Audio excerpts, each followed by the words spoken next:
Olá para todos, chegamos hoje aqui na chácara. Nos deparamos com o ninho. A mamãe voando para todo lado aqui. Já vamos estar mostrando para vocês agora 2 filhotinhos lindos, bem novinhos, olha só. São filhotinhos de rolinha. Estão aí chamando a mamãe. Só como aqui na área ela não pode vir, porque ela tá assustada.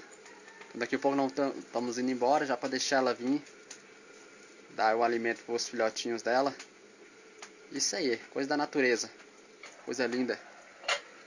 Até mais.